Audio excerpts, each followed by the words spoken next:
welcome to the 2011 MLK Day Convocation.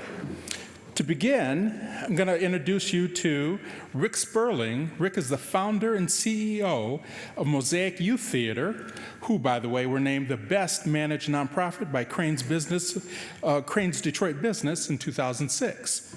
Rick?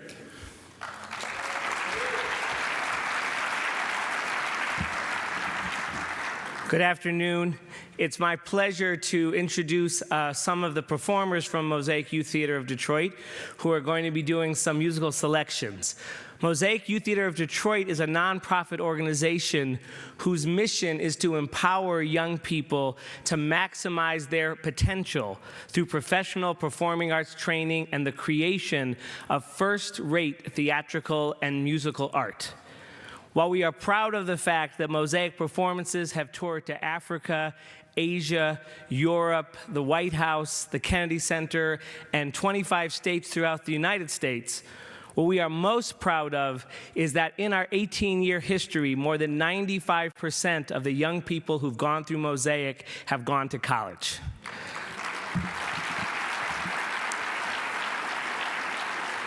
We're thrilled that some of our alumni from the program who are at University of Michigan are here today, and our youth support director, who is one of our alumni, is also a University of Michigan graduate. So the connections run deep. Recently, there was a breakthrough study by the University of Michigan Psychology Department and School of Social Work entitled Excellence on Stage and in Life, the Mosaic Model for Youth Development Through the Arts. And this 3-year study showed the incredible impact that the arts have on the lives of these young people.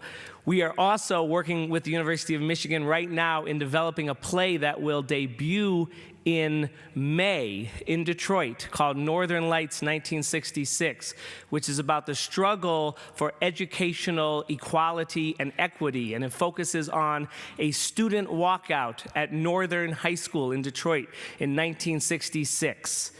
The Semester in Detroit program last year and this year have been working with our students and our playwright to develop this very important play that is related to very much to the holiday that we are celebrating today. So with no more ado, I would like to bring up a small sample of the wonderful young people that come from more than 50 different schools throughout Metro Detroit and the city of Detroit. Please welcome the Mosaic Singers.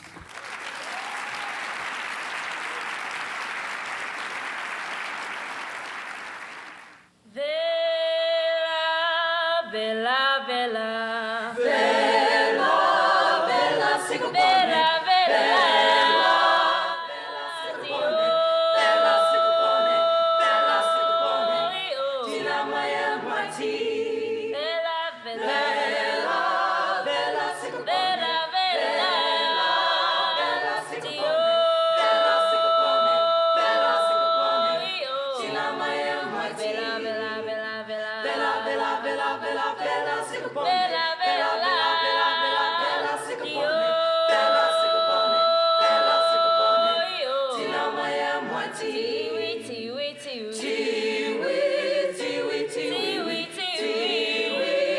tiwi, tiwi, tiwi,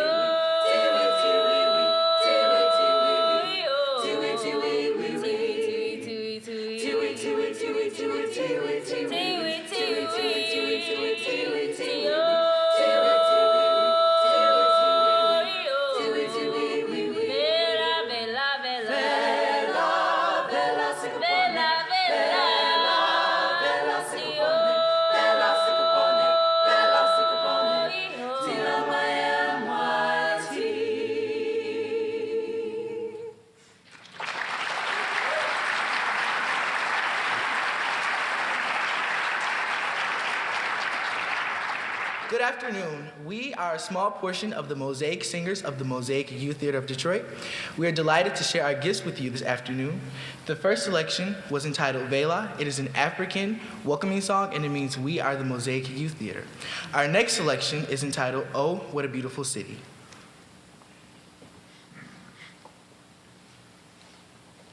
Oh,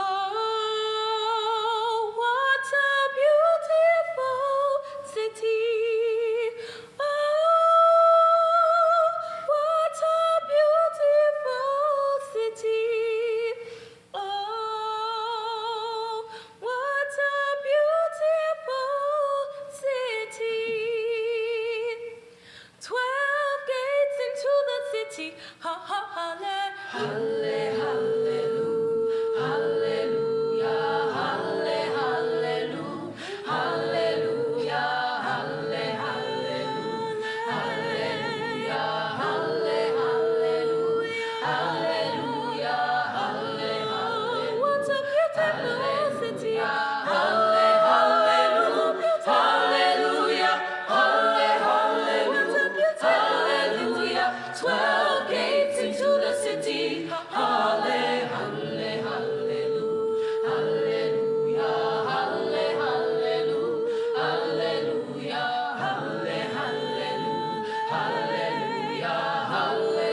To see what the end's going to be.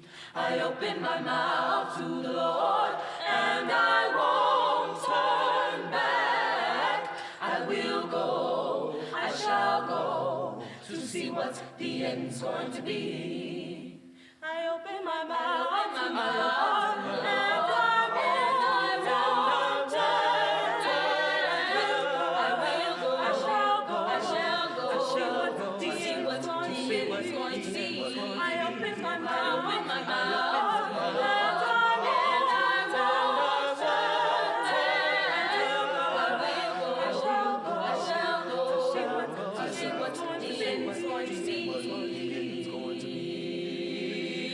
turn my mouth to the Lord, and I won't turn back. I will go, I shall go, to see what the end's going to be. Do do do do do do do do do do do do do do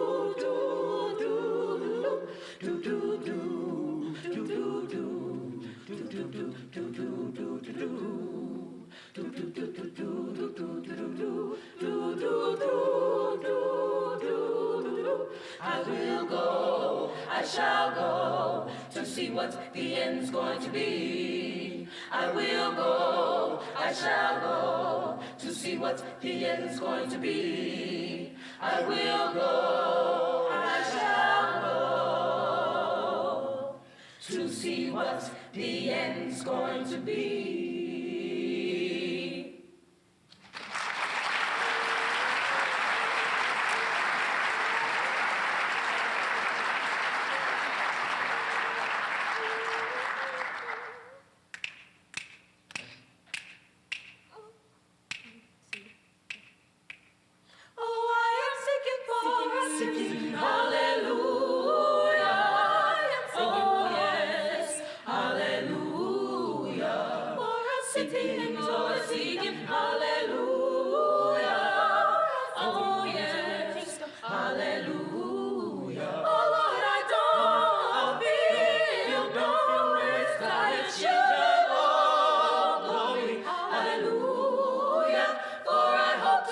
Shout glory when this world is on fire. Children, oh, glory, hallelujah. There's a better day. Hallelujah. There's a better day. Hallelujah. I'm going home. Hallelujah. Hallelujah. Oh, Lord, I don't feel no resurrection.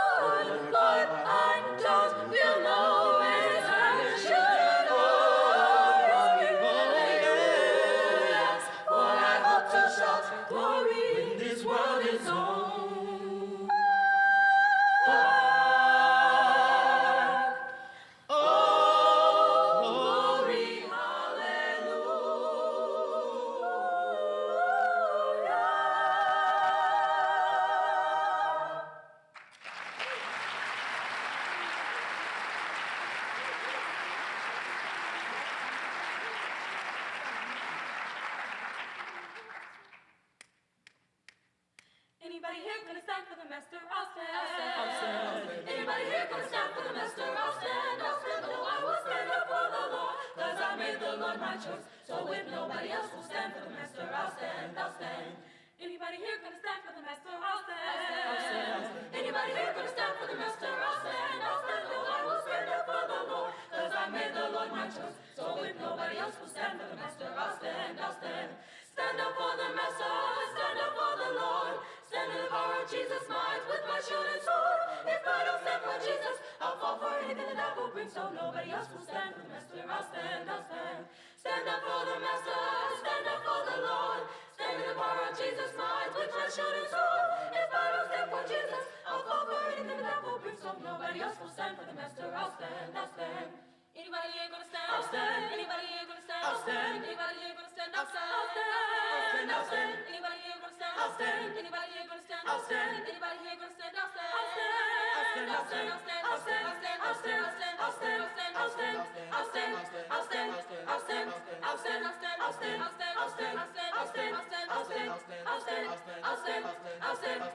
'Cause God stood up for me when He died way back on Calvary, so nobody else will stand for the Master. I'll stand, I'll stand. How you gonna stand? How you gonna stand? How you gonna stand? How you gonna stand? How you gonna stand? How you gonna stand? How you gonna stand? How you gonna stand? Principalities, stand against the enemy, stand through adversity. Stand against principalities, stand against the enemy, stand through adversity. Stand. Put on the armor of the Lord. Take up my shield and my sword. Put on the armor of the Lord. Take up my shield and my sword. Put on the armor of the Lord. Take up my shield and my sword.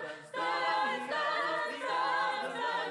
Take up my shield and my sword. Anybody here gonna stand? I'll stand. Anybody here gonna stand? I'll stand. Anybody here gonna stand? I'll stand. Anybody here gonna stand? I'll stand. Anybody here gonna stand? I'll stand. Anybody here gonna stand? I'll stand. I'll stand. I'm gonna stand. I'm gonna stand. I'm gonna stand. I'm gonna stand. I will stand up for the Lord. Stand for the Lord.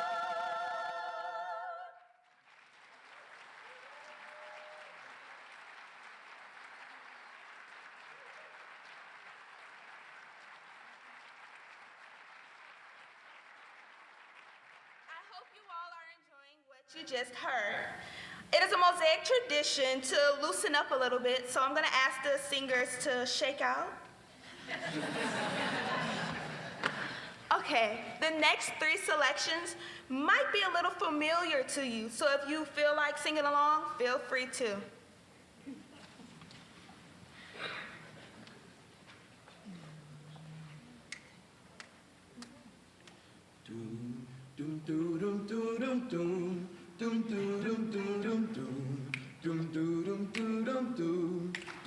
I've got sunshine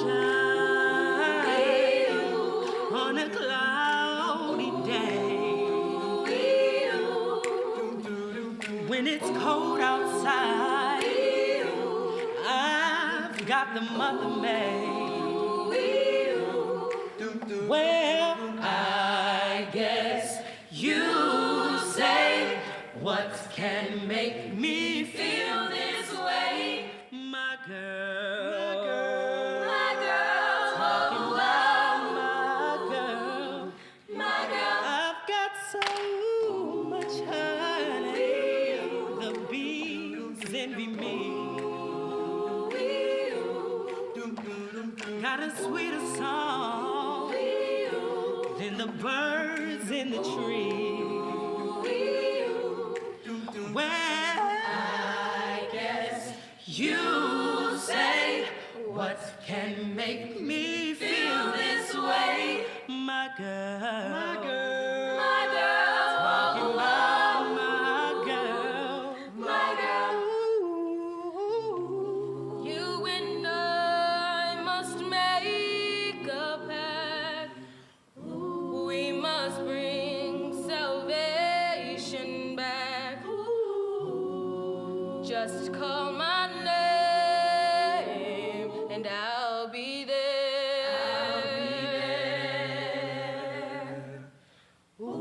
I'll reach out my hand to you. I'll have faith in all you do. Just call my name and I'll be there. Don't you know, baby? Yeah, yeah. I'll be there. I'll be there. Just call my name and I'll be there.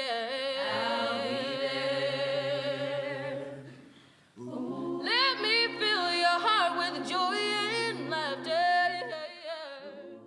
Togetherness is all I'm after. Whenever you need me, I'll be there. Don't you know, baby? Yeah, yeah. I'll be there.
Do-do-do, mother, mother, there's too many of you crying. Brother, brother, brother, there's far too many of you dying. You know we've got to find a way to bring some love in here today. Father, Father, there's no need to escalate. War is not the answer, for only love can conquer hate. You know we've got to find a way to bring some understanding here today.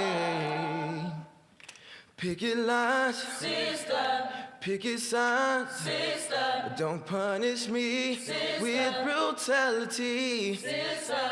Talk to me, sister, so you can see, sister, what's going on. What's going on? What's going on? What's going on? What's going on? What's going on? What's going on? What's going on?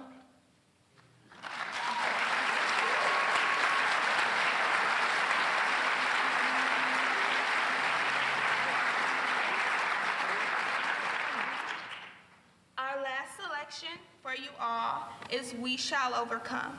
Hope you enjoy it.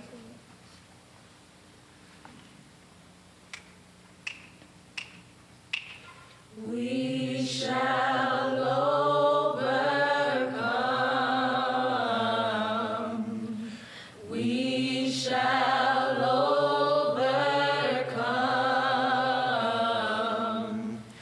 We shall overcome someday.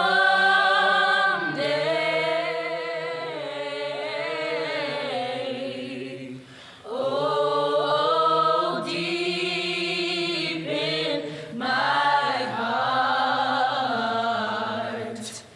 I do believe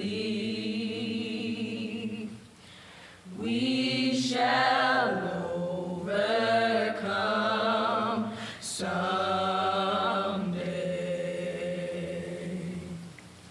We'll walk hand in hand. We'll walk hand in hand. We'll walk hand in hand. Someday. Whoa, deep in my heart, I do believe that we shall overcome someday. Oh, someday. Someday I will be called to meet him. Not just I just wanna be ready.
Hello, everybody. I'm Tim Slotto. I'm the Chief Financial Officer for this great institution, and I wish they hadn't walked out the back, so I wanted to tell them something before they left. So I'm sure somebody here can pass them this message, and my advice to each and every one of the singers is that they should apply to the University of Michigan, and they should come here. So please, somebody pass that on, don't you think?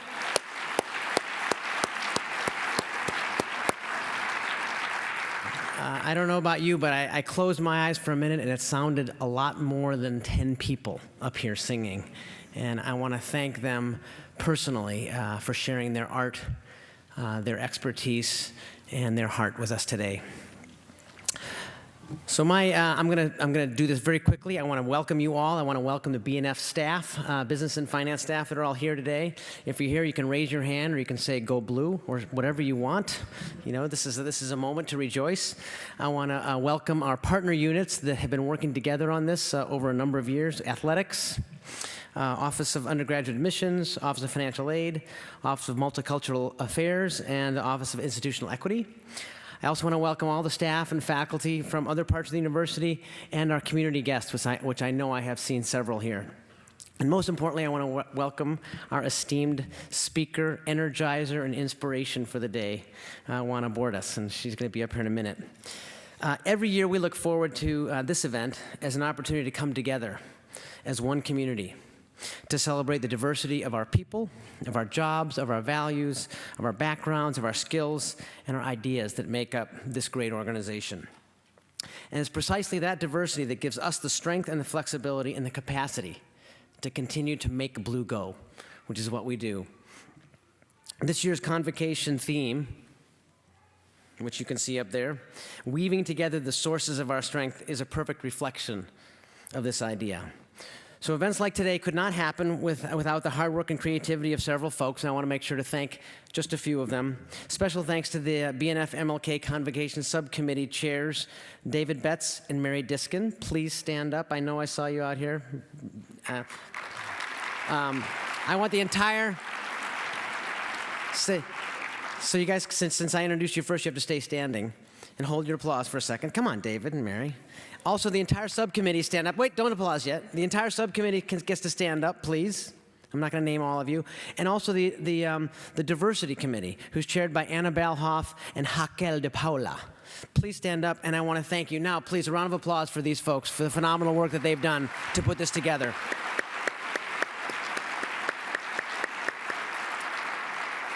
Thank you. I already feel like I've won, and it's been so fun. I mean, we have more to come still.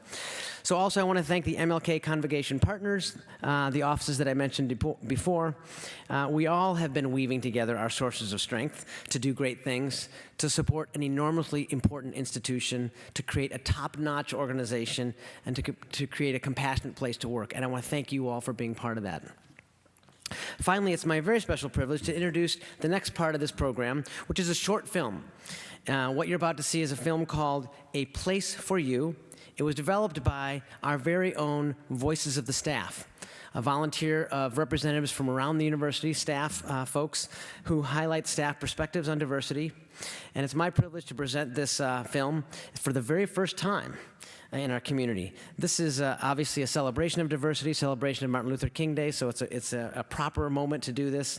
And before we roll the tape, I'd like to have everybody that was involved in developing this film, whether you were a star actor or a producer or a writer or an editor, or whether you marketed it to the Sundance Film Festival, whatever role you had in it, could you please stand?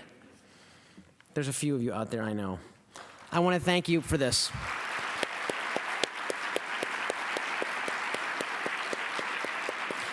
They'll be taking autographs in the lobby afterwards with Juana.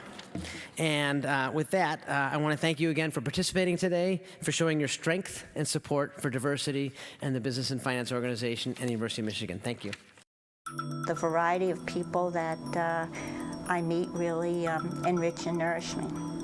When you have a wide lens on how to view things, you can be more aware of somebody else's feelings, and that will make you a better person.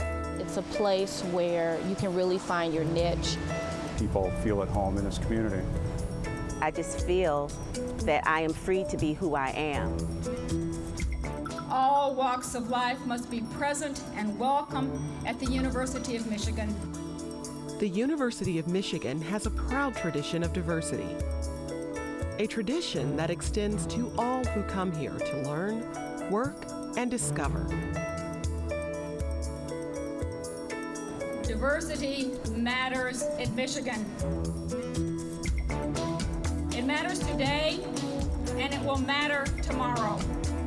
It will always matter because it's what makes us the great university that we are.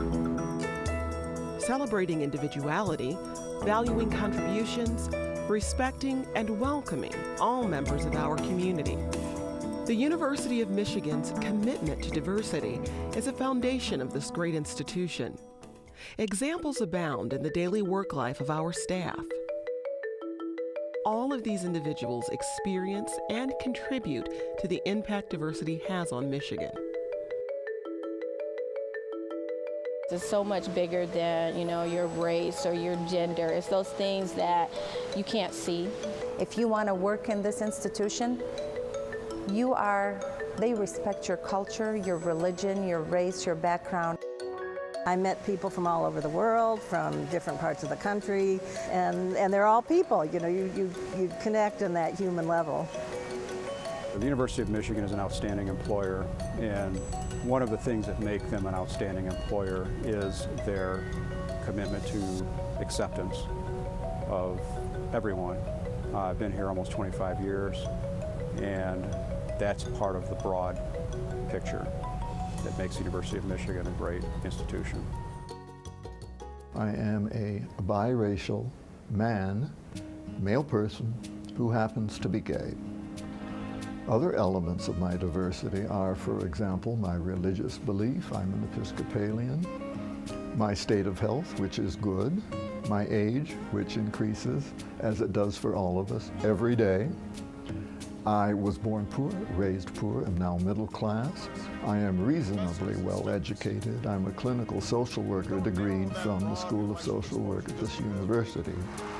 I am a Democrat. I am a conscientious objector. So, if you pull at any thread of the tapestry of my identity, my whole fabric will move.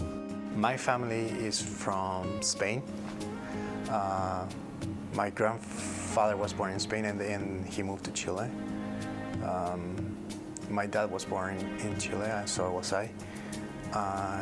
I want my kids to be aware that different people see different things and interpret the same thing in different ways. So that give you a wide variety of possibilities that you could choose from and how to enrich yourself as a human being.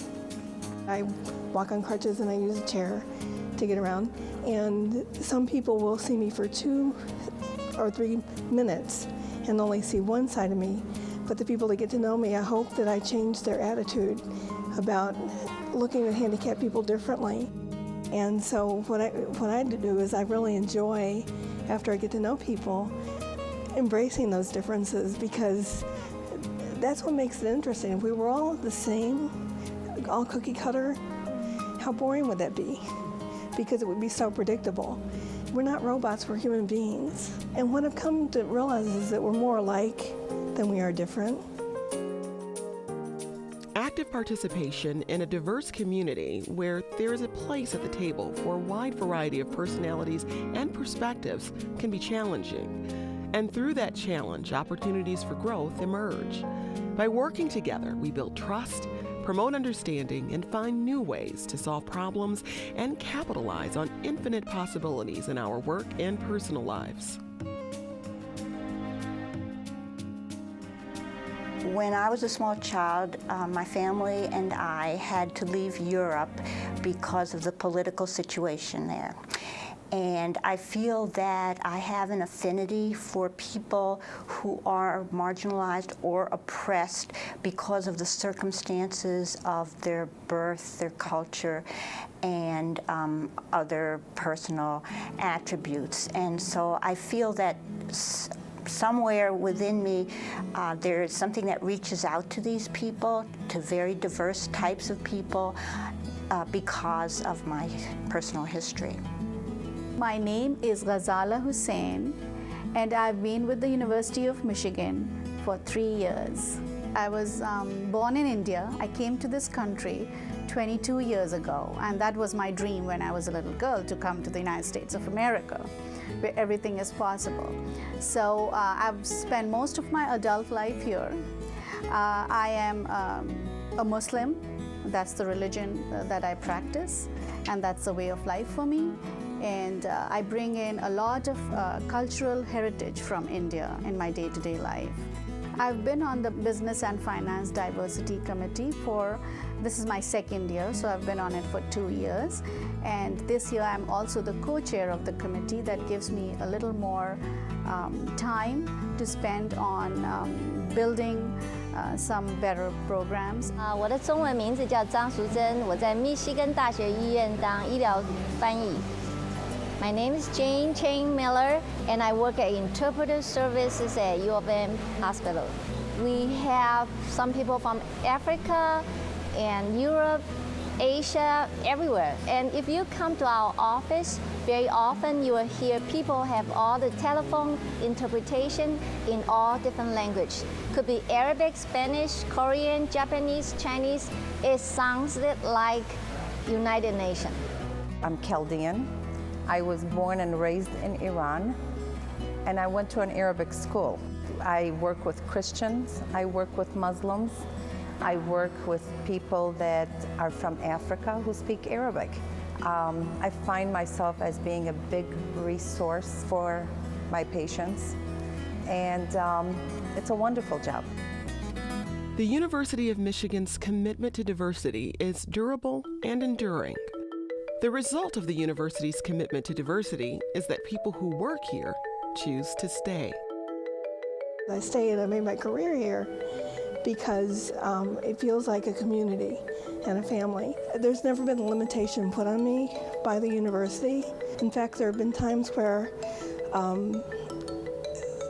they've been so encouraging. You know, they've recognized what I do, my accomplishments, and said, okay, you want to try this and you want to try that. They've never said to me, you can't do this. The way I am is not the way everyone else is. You know, that's really, I think, the biggest takeaway is just learning that I'm a unique person, that everyone's a unique person. So that's one of the things I think the university has allowed me to grow in a lot of ways, because the university has so many different people. It's such a large institution with so many people with different backgrounds and the different things that they do has really opened my eyes to a lot of things. Inclusion, community, opportunities to grow and learn. That's the way it is at Michigan. Just ask the people who work here.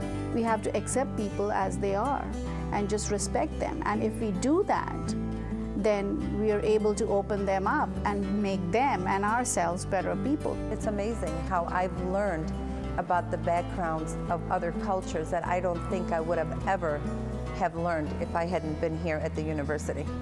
At the University of Michigan, there are countless contacts I've had with people from other religions, ethnicities, backgrounds, socioeconomic class, and that's an opportunity that I would not have had anywhere else. When we come to a workplace, we come with everything. We come with our background, with the culture behind us, we come with everything. So be able to, to see the same issue with different lenses, it gives you the opportunity to grow and make the university grow, because allows us, the staff and faculty, everybody, to give a wider perspective for the people that we want to, teach, which are the students. So it's really an amazing opportunity to see all those people and be exposed to their points of view, and it changes how you think and how you feel. And it's just a great growing experience, because every day is different. And every year that I'm here, I know I'm different. To me, the most important part of diversity, really the bottom line, the basis of diversity is diversity in cognition, meaning perspectives. Because despite your religion, your ethnicity, your country of origin, people are different. People are different, and they think differently, and they bring different perspectives to the table, and you can learn from their different perspectives. So that's why I think diversity is so important. At Michigan, we pride ourselves on being different, on standing apart from the crowd and taking a position of leadership. Embracing diversity, the differences that make each of us unique, is key to this leadership. And maintaining this core principle in every aspect of work and life here is what makes Michigan the leaders and best. Let's stand together to say, we are Michigan, we are diversity.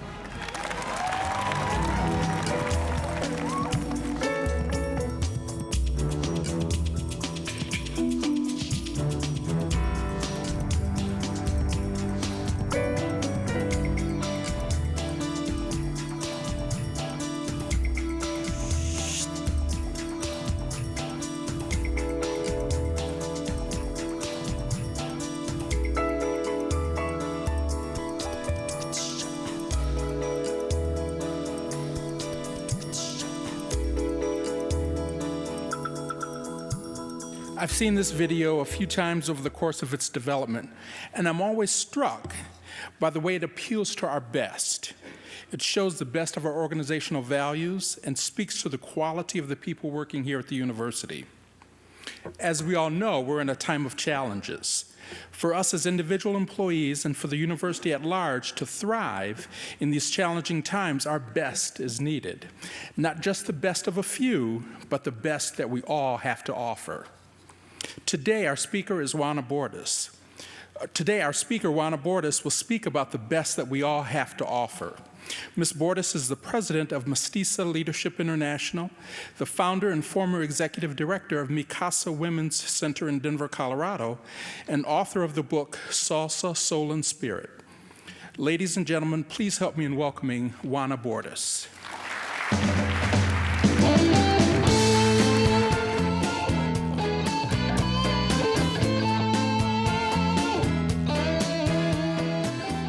Come on, leave it on for a second.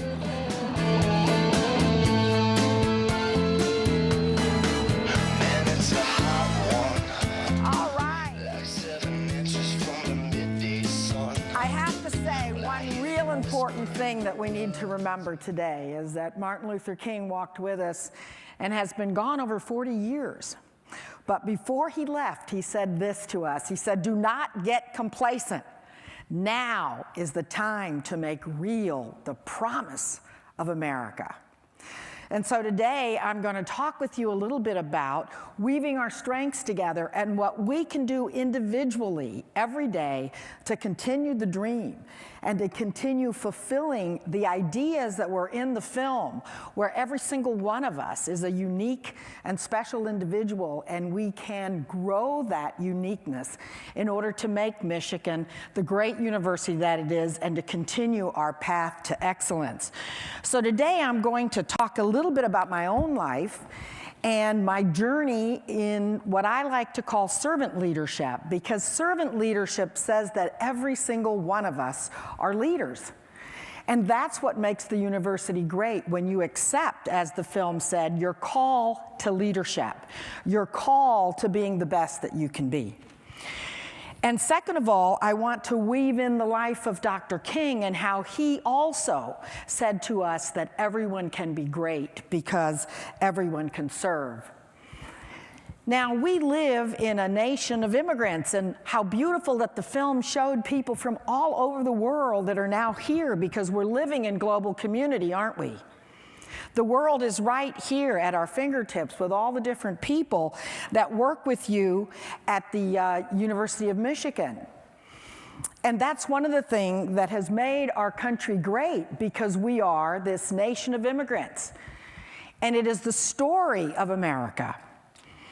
So I am an immigrant as well, and I came to this country when I was 3 years old. And this is a picture of my mother and 6 of her 8 children as we were about to get on a banana boat, a cargo boat. You see, I didn't get a first-class ticket. And my first memory is in the bottom of this cargo boat with my brother Cristobal saying, "Juanita, ¿quieres un plátano o un coco?" Do I want a banana or a coconut? That was the menu, I think. And as we came over on that boat, we fell into the welcoming arms of my papi, my father, who had come earlier, as did many of your ancestors. Now, what Martin Luther King had to say about this, he said, "We came over on different boats, but we're all in the same boat now." In fact, some of us didn't even want to get on those boats. But we're here now as a nation of immigrants.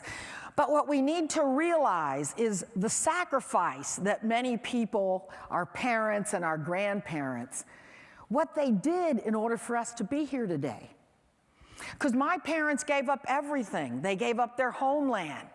They gave up the respect that people had for them in their communities.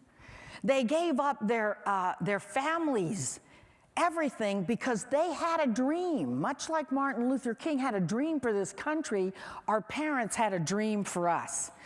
And we're only here today because we stand on their shoulders. And this was such a poignant thing that Martin Luther King called us the dream deferred. He said, "We are the dreams deferred of the people that came before us. We are the dreams deferred of our parents." And so my mother, who was a humble woman with a 5th grade education, she knew where to look for help. In her broken English, she went to the parish priest, because we were Catholics, as most Hispanics, and she said, "Puedo cocinar, puedo limpiar, puedo cuidar niños. I can cook, I can clean, I can take care of children. Give me a job so my children can get a good education." And so scrubbing floors and serving food in the school lunchroom, my mother, which is servant leadership, who had a vision, got her children scholarships so we could get a good education. The vision and faith and perseverance of my parents have been an endless source of inspiration to me.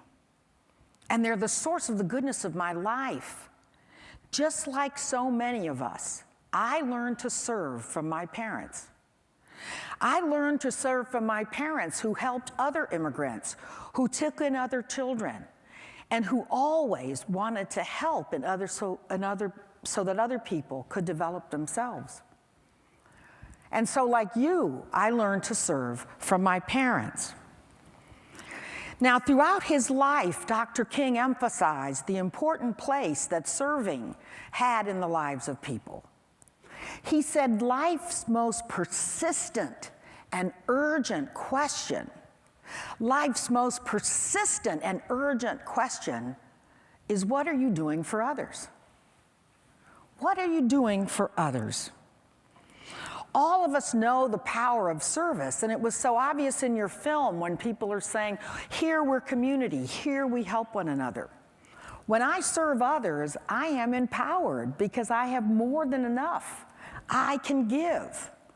When I serve others, right, I am serving myself in the sense that reciprocity comes back to me. And so we all know that power of service when we help someone on our team and they get better because we help them. Or when our department works together really well because we support each other and we become more powerful and more knowledgeable. All of us know when we help our children and they grow and learn how important that sense of service is. So this is how my story began, on a banana boat, coming to the United States. But all of us have our stories. And for me, the first step in diversity is being able to hear the stories of the people around you, very much like your film just did. But we have to be able to do that with every single person that we meet, to hear their stories, to hear where they came from. And that is the foundation for building organizations where people respect one another and where people learn from one another. Now, many times when I start my leadership programs and I start working with people, I ask them to pick a partner and to tell their story. To just tell a little bit about strength and roots that leverage this power of diversity. So I'm going to ask you to do that this afternoon as we get started, because we're going to do a lot of back and forth, because you can't learn diversity sitting down. You have to learn diversity by doing it. And I know that you probably sat next to somebody you know really well, right? Because that's human nature. So I want you to stand and find someone that you probably don't know. And I'm going to give you a little exercise just to talk about the roots and traditions of each culture that's here, and to tell a little bit about our story. How many of you all saw the movie Avatar? Remember how the people in Avatar used to greet each other, right? Well, that's actually a greeting from the Zulu tribe. And the Zulu tribe, when you greet somebody, you're going to say to them, and you're going to say to your partner, Swambona. Swambona, which means I see you. And the person's going to respond, Nighona, I am here. All right? Are we ready? So one person said to the other, Sibwana, I see you. Look at each other, Sibwana, I see you. And the other person says, Nighona, I am here.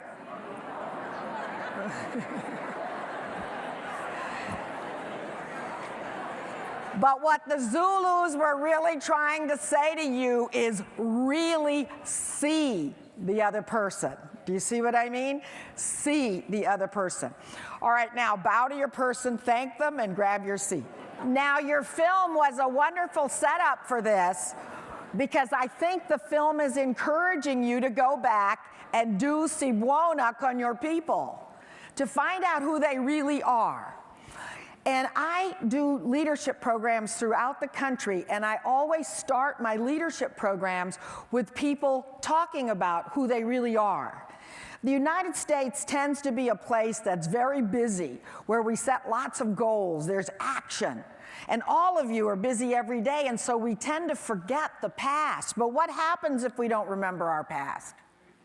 You repeat it. You don't learn from it. You don't build on those roots that we all have.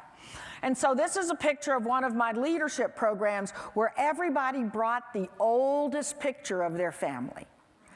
I want you to go back. I want you to find those pictures. I want you to find those traditions, those roots, that heritage that you have. Because it's only in knowing your own heritage that we can learn to respect the heritage of others. Now, you don't have to do it as a group if you don't have time for something like that. You can decide that at every staff meeting, one person will bring their picture and share their history. Or you can decide to do it in dyads like we just did, or in small groups. The important thing is that we acknowledge each other's stories, and we begin to weave the sources of our strength by starting with that which nurtured us, by starting with those dreams deferred that all of our parents had that make us who we are today. You see, one generation ago, we would have known each other's grandparents, wouldn't we have? We would have grown up together. And so those kind of roots, that idea of building community, is one of the most important things that we can do as leaders, is to really give people that sense of belonging, that sense of wholeness, that sense of we want all of you to show up as you are and to bring that great ancestry with you. So when I was growing up, my parents told me not only that America was the land of opportunity, but they said America is the land of opportunity because of what you do, because of education. Because you see, if we can have equal education, if we can tap the potential of all our children, then we're fulfilling the dream of Martin Luther King, because we're opening that door of opportunity for all people. So my mother did just that. When I was 13 years old, she grabbed me and put me on a bus, took me across town to visit the Mother Superior at the Catholic high school, because there was no Catholic high school in the barrio that we lived in. Now, I was petrified, right? How many of you all have ever talked to a Mother Superior or were educated by the good nuns? You know what I'm talking about, right? There she was in her black habit with her laced up shoes. And my mother again asked her in her humble way, in broken English, would she give her daughter a scholarship so she could have a good education? You know, that sense of humility, that sense of asking so that we might help other people. Leadership. My mother was a great servant leader. So the Mother Superior was very wise, and she said to my mother, I'll give her a half a scholarship, but she's got to work to get the rest. That didn't stop my mother for a moment. The next thing I knew, see, my mother used to work in the school lunchroom during the week, and on Sundays, she would babysit the school nursery. I became her assistant in the blink of an eye. I was getting up every Sunday morning at 5:30 to go with my mother to the Catholic Church to babysit for the 6:15 Mass. Now, you all know that hurt when you were a teenager. And on top of that, I was embarrassed, right? And we would stay there through the 12:15 Mass till 1:30 in the afternoon. And I got paid $15 a month, which I gave to the Mother Superior for my tuition. Now, that was a lot of money back then, you know. My father only made $1 an hour. And so giving $15 a month to the Mother Superior so that I could go to high school was a lot of money. But what happened, I think, was kind of a miracle, right? Because all of us know that it is through adversity that we become strong. Is that not right? So now we're going to do a little call-in response. I'm going to say something, and you're going to give me the response to it. If it doesn't kill you, what did you say? If it doesn't kill you, it will? If it doesn't kill you, it will. So my working my way through high school made me a really strong kid. In fact, this school was so good that I played sports. It was an all-girls school. And you know, ladies, for those of you in the room, if you're my age, there were two things that made you a leader. One was going through an all-girls school, because you couldn't be a leader in those days if you went to a co-ed school. Number two was being a tomboy. I had 4 brothers. Lord is my shepherd. Right? Otherwise, I would not be here with you today at my age. So I got to play sports. I wrote on the school newspaper, so I'm an author now, and I joined the speech club. And think about this for those of you that are young and that have young children. My legs would shake, I would sweat, I was so scared, but I learned how to get up in front of groups. And so as I finished this high school, which I found out later was an academy, by the way, which I didn't know. All I knew is my mother said, you're going to that school, you're working on Sundays, and you're going to do good. When I got to be a senior, the nuns came to me and said, you know, the girls are going to college. Are you going to go to college? Well, I had never thought of that because, see, my parents thought a high school degree was a good education. They didn't know. And that's true for a lot of parents, because when I ran dropout prevention programs at Mi Casa, the parents would have their kids doing work study and leaving school, high school at 1 o'clock and going to work because they thought being a good parent was teaching them how to work, how to have a good work ethic. And so when my parents found out that I had applied to college because the nuns had said, yeah, you can do this, and I actually got accepted at the University of Florida, they were afraid to let me go. Because a lot of times parents don't know, and they were afraid that if I left and I went to the University of Florida, I would become somebody different. I would forget where I came from. I would leave my community. Communities of color say, oh no, you're going to become a coconut, brown on the outside, white on the inside. You're going to become an Oreo cookie. You're going to become a banana. You're going to forget where you came from. But I pleaded with my parents, and I begged my parents, and I said, I got to go. And my father says, well, why shouldn't your brothers go to college? Because you see, in those days, when I entered the University of Florida, it was 2 men for every woman, right? But my parents, in their loving and kind and humble way, gave me permission to go to college. And so I got a job working in the lunchroom like my mother. I waitressed, and I worked my way through college. So if it didn't kill you, it will. Right? Look back on your lives. Think about the hurdles you've overcome. Think about the times you couldn't do something. That's why you're sitting here today, because it made you stronger. Well, it was at the University of Florida, way back in the 60s, that I first heard the eloquence of Dr. Martin Luther King. You see, when I went to the University of Florida, I never met another Latino. And in my junior year, the year that Martin Luther King gave his I Have a Dream speech, I was sitting in my dormitory and I saw this group of people walking towards the administration building. I ran up and I said, what are you doing? And they said, we're marching to integrate the University of Florida. We're marching to integrate the University of Florida. And I did something really important that made me a leader. I got in line. That's all you got to do to be a leader, is to stand up and to get in line. So that next fall, 2 African Americans came to the University of Florida.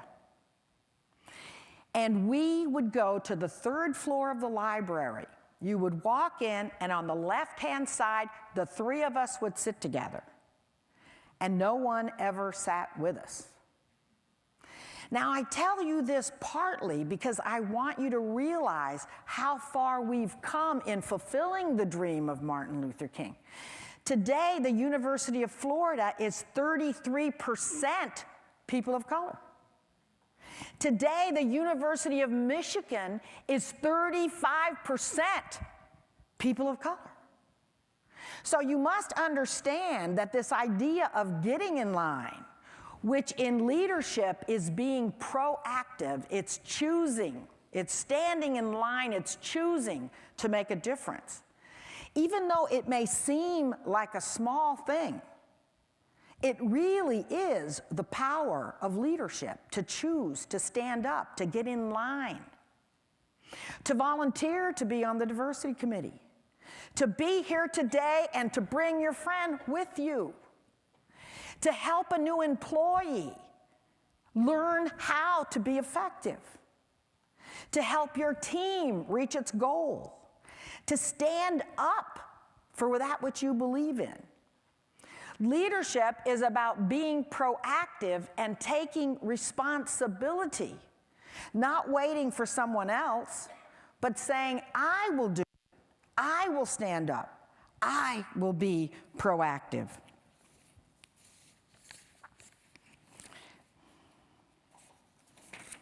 We're moving right along here.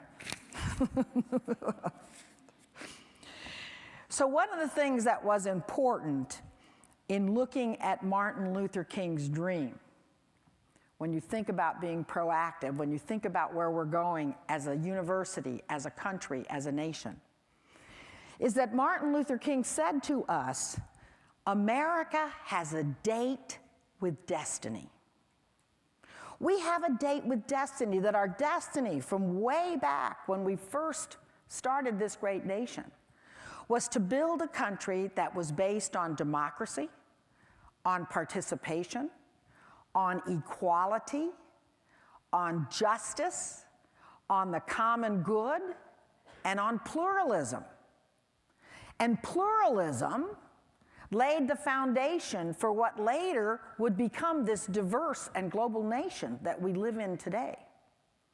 But he was urging us to stand up for this dream of diversity that was planted in the very roots and foundation of our nation. So the celebration of his birthday, of his life, is not so much the commemoration of what he contributed, but the call to action of how do we fulfill the dream of America? How do we proactively stand up today? What do we need to do now in order to create the multicultural society? Now, because I said that education is the most important thing in creating this option for equality, the work you do is so important. The work that you do in this university is what is opening the door for us to be able to reach and fulfill the ideals of pluralism that our country was founded on. The fact that today you have a woman president, right? A president of a university could not have happened 40 years ago. The fact that you had a woman governor. The fact that you have a woman senator. Don't you have a woman senator? You should get more excited about this. We don't have a woman senator in Colorado. We've never had a woman governor in Colorado. You should get very excited about this, because as you look around the room, the greatest example of how far we've come in civil rights is the change in women's roles. If you look around the room today, women are not only the majority in universities, but the majority in law school and medical schools and in leadership programs across the country. And you have a Supreme Court that's a majority women. I was very excited about coming here when I started reading about the advances that you have made in civil rights, in making sure that we come to this equitable society. So when I was in college, I also had the opportunity to see President John F. Kennedy. Obama was here, right? So how many of you got an opportunity to see him? It's very important that when someone comes that you see them, because especially if you're young, it imprints on you the message and the power of these people that are in leadership. So I saw Kennedy when he was running for president, and he said, call and response, ask not what your country can do for you. He said, ask not what your country can do for you, but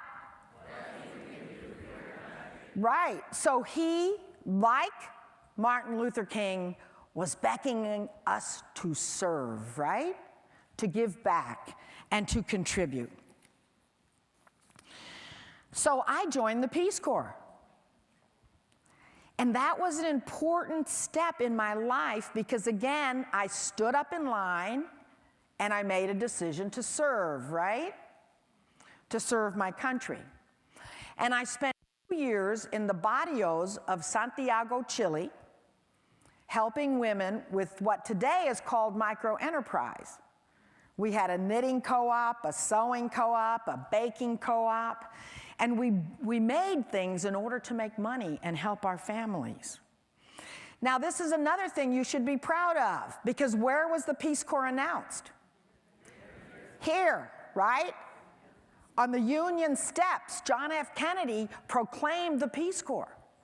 And so again, taking pride in your university that you have a woman president, that you have a history, a legacy of service and leadership that you can be proud of every day when you come to work here. So the decision to join the Peace Corps, like the decision when I got in line in college, was the path of service. Martin Luther King said, "The path of service is the path to greatness."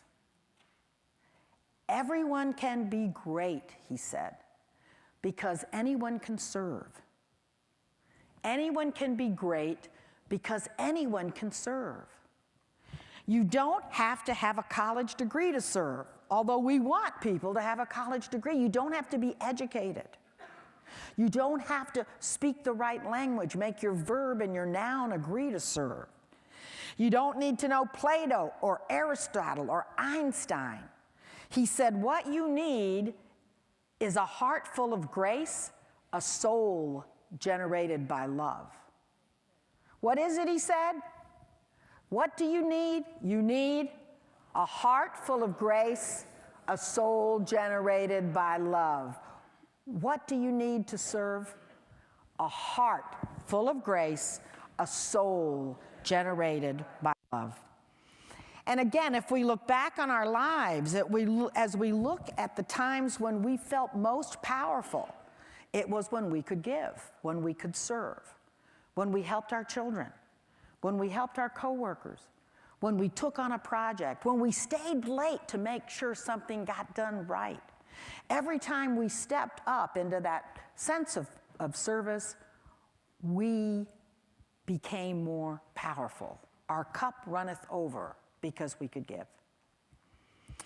Now, being in Chile was a mind-blowing experience for a young Latina, because you see, when I was growing up, there was no such thing as being Latino. You all know that?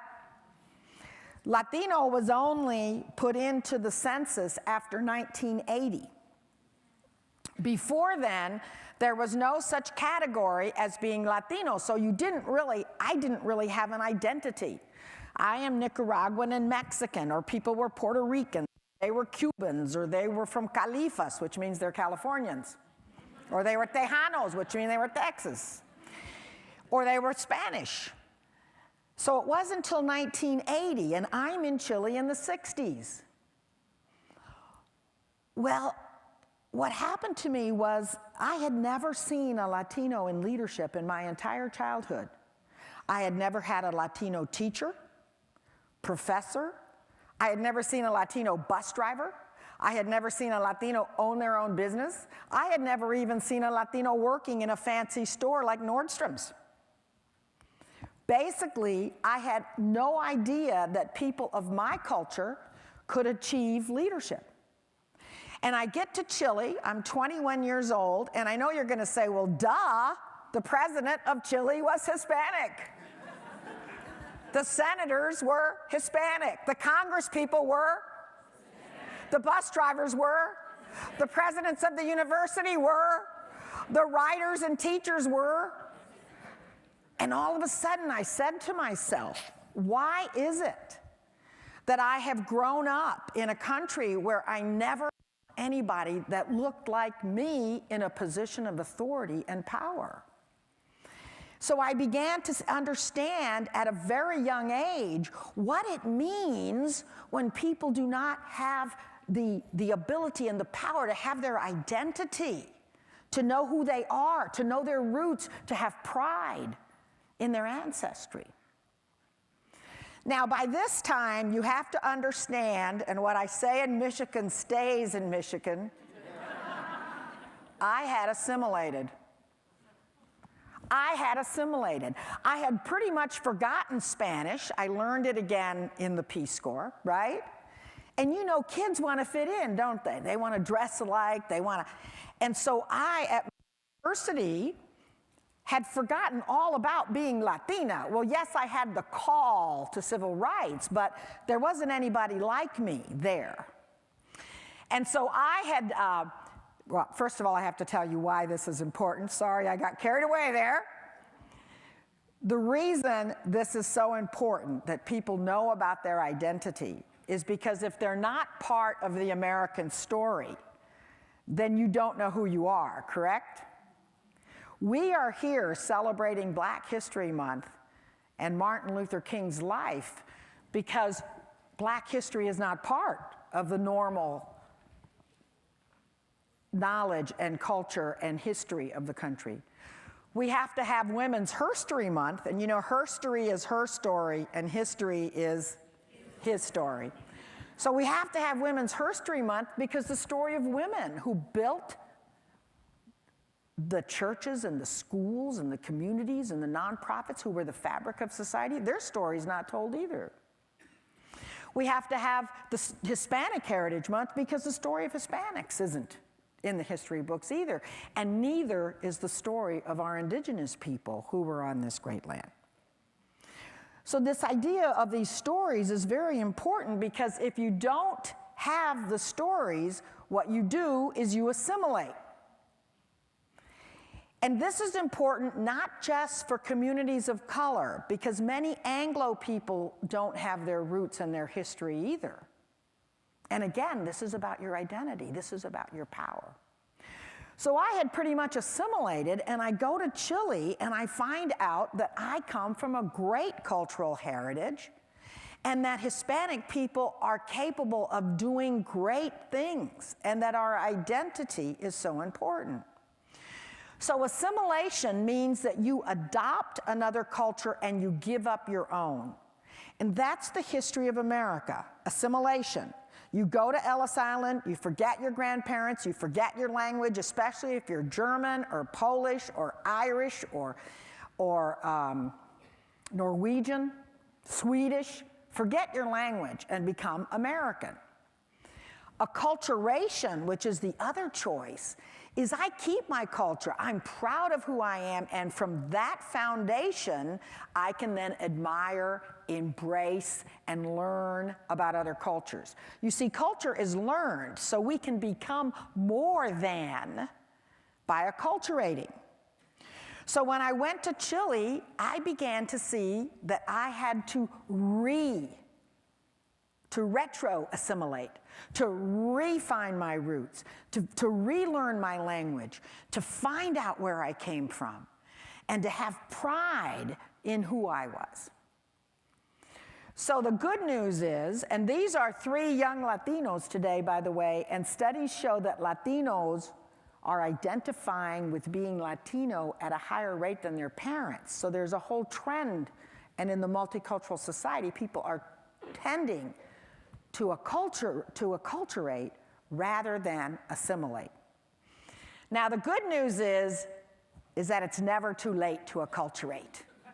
Can we say that together? It's kind of it's never too late to acculturate. I said it's never too late to acculturate. Hey, it's never too late to acculturate. You're acculturating right now, right? You're hearing a little bit about the Latino culture. You're embracing the power of Martin Luther King and his culture. But you can acculturate, right, by reading books about another culture, by making friends. Look at the university and the movie that showed you all the different people that you can befriend and learn about and exchange with. You can become more acculturated by watching movies about other cultures. There was just a great movie, Invictus, that talked about the history of Martin Luther King and how he built on the traditions, of Nelson Mandela, who built on the traditions of Martin Luther King. You can acculturate. Did you know that the University of Michigan, I think it's 35% of your graduate students are international? You can befriend an international student, because in many parts of the world, when you go visit, people open their doors and bring you in and want to share their culture with you. You can acculturate by traveling if you have enough money, right? Going to another country or doing an exchange. So there's many, many ways that you can acculturate. And the important thing about acculturation, which is having a sensitivity to other cultures, is that that's what's needed today. When you look at your student population, when you look at the people you work with, when you look at the global world that we are living in, the skills that we need today are not assimilation, but acculturation, right? Acculturation. So this is another idea about acculturation. Do you know that today in the workplace we have 4 generations working side by side? 4 generations. And they say every 10 years you have like this generational shift. And those of you who have worked with the millennial generation know that they're wired different than us. They're multitaskers. They have 450 friends. So, about 10 years ago, I started a program called the Circle of Latina Leadership, because this generation gap is a real important thing. Are they going to remember the contributions of Martin Luther King? Are they going to remember what it took women to get where we are today? Are they going to remember? So this is a group of my young leaders. They're 25 years old. That's young to me, 25 to about 35. And they are with 2 of our mentors who are in their 80s. And these mentors, the one on the left was the first Latina principal in Colorado, and the one on the right is the mother of Montessori education. They're both educators. And so in this circle, the young women get mentored by mid-career women. And if you're not mentoring someone, you need to mentor, because that's the way we pass it on. They, in turn, mentor in junior high school. And then they have what are called the madrinas, which are the older women, the wise women. And in some cultures, ladies, the older we get, the wiser we are, right?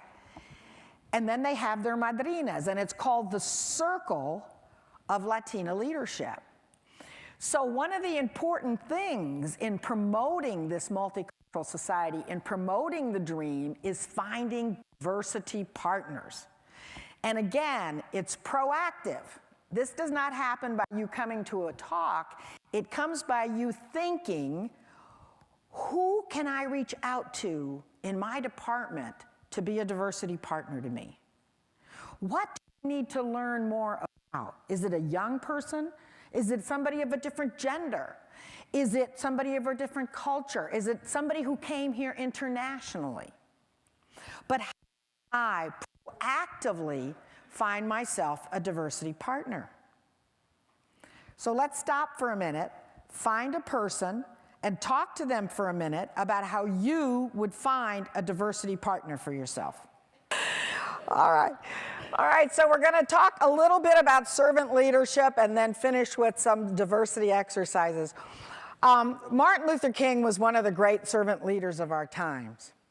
And servant leadership really had a great breakthrough in the 1970s as we switched from hierarchical leadership, leadership that was based on a male model, really a military model, to a model that was more participatory, that was people-oriented, that really asked everyone to be a leader and to be part of the solution. And this was brought to the forefront by a pamphlet called The Servant as Leader. And it really switched how we thought about leadership, because it said, again, that people naturally want to serve, that we feel best about ourselves when we serve first, and that service will bring us to leadership. So this is a picture of me when I was at Mi Casa Women's Center. Yes, I did look like that. And Mi Casa was an interesting thing, because we started it in '77, right when women were beginning to make some noise. Come on, ladies, make some noise. Right when we were beginning to shift the civil rights movement, and right before Hispanics were even identified as a minority. And so this was 7 women in the basement of the Mennonite church, because they gave us a room, that started this women's center, and that's the first house we bought. But again, the idea of leadership is you stepping in line. And servant leadership says everything you do should be based on the needs of others. We should aspire to lead so that we can make sure that other people become leaders. We should aspire to lead because we want to make sure that other people's priority needs are being met. We should aspire to lead so we can create an organization full of leaders so that everyone can step up to leadership. So I was sitting there with these 7 women, and we realized somebody had to lead, right? You've had that before. You're sitting in this room, and somebody has to take the lead. And I look around, and they're looking at me. Well, I had never run an organization. In fact, I didn't know any Latina women who had run an organization. And many times we have to take that leap into leadership. We don't know how to do it, but we want to serve. And people have said, this is what our highest priority need is. And so I stepped in line, and I became the director of Mi Casa Women's Center. Now, this was not a big deal. Remember, we're in the basement of the church? We managed to get ourselves $10,000 the first year. Well, Mi Casa is 35 years old now, has a $4 million budget, and has helped thousands and thousands of women every year. And I tell you this story because as a young girl, and many of you are that age that I was, I did not know about leadership. You don't need to know about leadership. You need a heart full of grace. You need to want to help somebody. You want to serve those high priority needs. And every one of you can do that in your organization and do it every day. And that is servant leadership, to be able to do that. This is the transformation leadership is going through.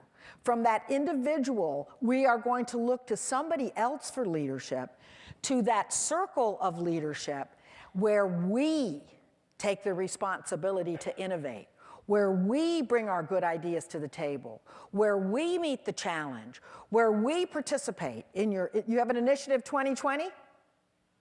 Yes? Yes, I thought you did, but anyway, where you participate in that. Now, this idea of the power of we is the power of Martin Luther King. It's the power that the young kids sang about. We shall overcome. Not I, we together, this organization, the source of our strength, the source of our leadership, the source of our solidarity is in we. It's in all of us. Latinos say it like this: si se puede. Si se puede, the se means we, not I. Si se puede. And it was used by Obama in his campaign. Yes, we can. So can we do it? Yes, we can. But it's all about we. It's all about serving. It's all about us together being able to bring that forward. This is called a leader among equal, that every single person has the leadership potential to make your organization, your department great. It means that every single person is treated with courtesy and respect. And again, we saw that in your film, didn't we? Every single person valued for who they are and treated with courtesy and respect. It means that we create a community of leaders, that all of us are leaders and that we create that sense of community. And it also means that the leader, that each person has to walk their talk, has to be able to reflect courtesy and modesty and service to everyone else. LaDonna Harris, the great American Indian leader who has gone across the country preparing American Indians to lead, says that leadership is very simple. It's just about responsibility. Leadership is a communal responsibility. We're all responsible for leadership, and we are concerned with the welfare of people, with the welfare of the people in this department, in this university, and then we share the work based on our skills and abilities. So her definition of leadership is shared responsibility and promoting people's well-being. So can we say that together? Leadership is shared responsibility and promoting people's well-being. So when you look at the work of Martin Luther King and you look at the things that he did in order for us to create the equal and just society, in order for us to fulfill the destiny of America, he was talking about all of us accepting the power and the call to service. So I'd like to end with some multicultural ways of greeting and building community. So I'd like you to stand and choose a partner. So we're going to start with the power of we, the power of all of us working together. And in the African American tradition, you have to remember that African Americans did not know who their relatives were because the institution of slavery pulled families apart. And so what they did is they transformed this, and they said, we're all brothers and sisters. We will accept each other as brothers and sisters. We will recognize each other as being related through history and through culture. So I want you to turn to the person next to you, and if you're a man, you say, hello, brother, and the women say, hello, sister. I want you to look at this one here. This comes from the Nahuatl Indians of Mexico. Most Mexicans have Nahuatl blood. And when they see each other, they say, Huacatli. Huacatli. And Huacatli means we are kin. We are together. We are one. We are kin. Say, Huacatli, we are kin. All right. In South Africa, they claim that the philosophy of Ubuntu is the reason they were able to overcome apartheid and are struggling to build their nation. Ubuntu means we, again. I am only a person because of other people. Ubuntu, I am only a person because of other people. All right, in the Latino community, if you have a friend and that friend relates to you in that honest and respectful way, and you build a relationship, you call the man a compadre and the woman a comadre, right? They are like your family. They're a comadre or a compadre. So say to the women, say to each other, hola comadre. And if you're a man, it's hola compadre. Hola comadre, hola compadre. And again, in all of these cultures, when somebody's related to you, how do you have to treat them? With respect. You have to take care of them. You have to serve them, right? Because you're relatives. And it's a very different way of looking at relationships. All right, over here, back in Africa, we have the Zulus. Remember, we already said one Zulu greeting? Put your hand up. This is umpakate. They're great warriors. And this means we are all together on the inside. Umpakate, we're all together on the inside.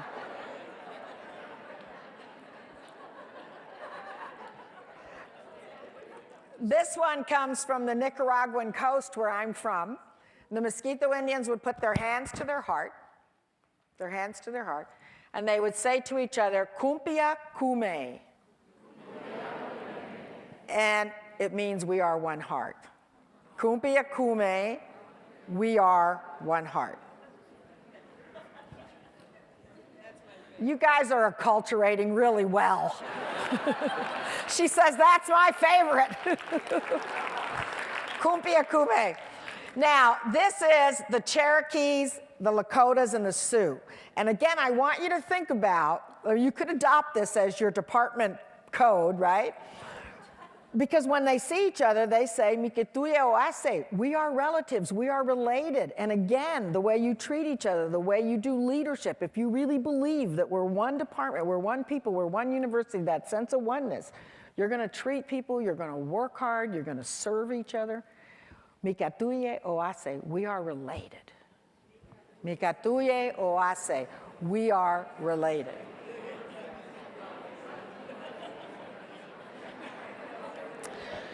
All right, so now we're going to do one that's a little bit different, and it comes from the Asian tradition, and it's silent, and you're going to bow to the other person, and you're going to say namaste, which means the Buddha or the Christ in me recognizes the Buddha and the Christ in you. Namaste. Namaste. So as we close this afternoon, we want to remember that Martin Luther King called us to greatness when he said, anyone can be great because anyone can serve. He called us to this day. He said, you must remember that tomorrow is today, and that today we must embrace the fierce urgency of now. We must complete the destiny of America by making sure that we live up to those very values that our country was founded on. So thank you very much. Does anyone in the audience have any questions for Ms. Bordas? Do you happen to have a website or a where we could get the PowerPoint presentation? Yes, I do, and I can put that on there for you. It's called Mestiza Leadership International, and I will give it to anyone who wants to have the slides. I'm also selling my book outside that has all this information in it as well. Okay, and I really enjoyed the interactive exercises. Thank you. Hi, I was wondering what the picture of Hell's Kitchen was representing on one of your earlier slides, where you had the proactive, and I'm trying to remember what was on the bottom, but you had a picture of Hell's Kitchen, the show in there? Oh, I just took pictures of people. Some were raising their hands, some were sharing and working together. So yeah, I was just showing that it doesn't matter whether you're in maintenance or you're cooking or whatever you're doing. Some of the most important things that people do is to support this university so that the students can have a good experience. Okay, I just wasn't sure if you were making a statement about the way that he does this. Given the current state of our country where things are so divisive politically, I mean, how do we use some of these tools to bring them back to a more comfortable and productive situation? I mean, are there things that one can suggest? I know that's a huge question. Well, yeah. I think one of the good things that age gives you is a little perspective. And some of the women in the room might remember the backlash against women that happened in the 90s. Because women were moving pretty fast. And so there have been times in our country where we've had incredible, I mean, think what happened in Detroit during the Civil Rights Movement. And so these kinds of push and pulls when you're having change happen.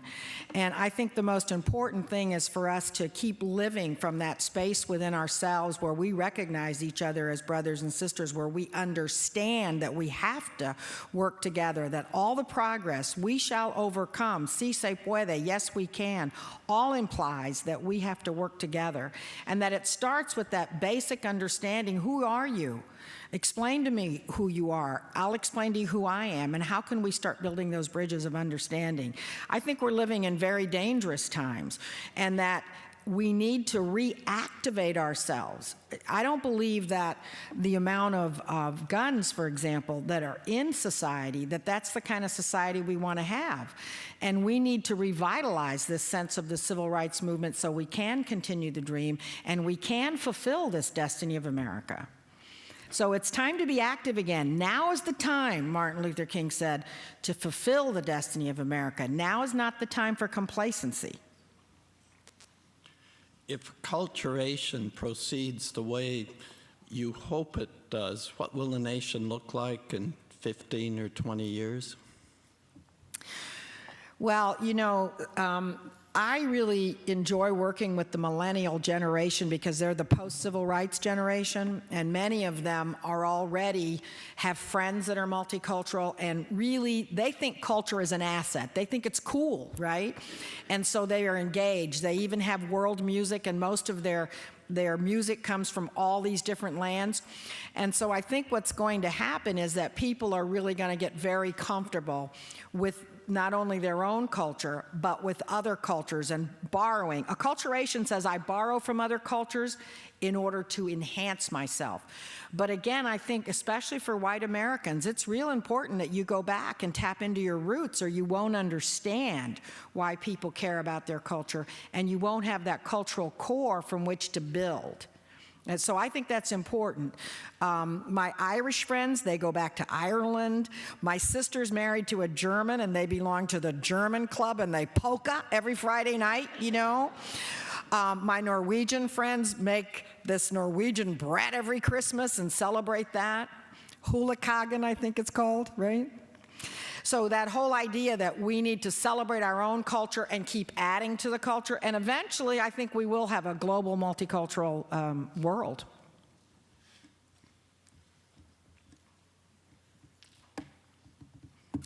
Can also become a born-again Hispanic, you know.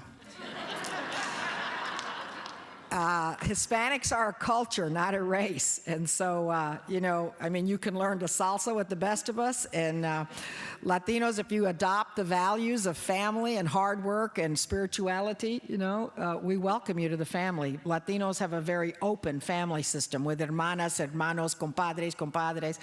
And I really, you know, think that we're going to have more and more of that, where people embrace other cultures and actually begin to experience life from these different perspectives.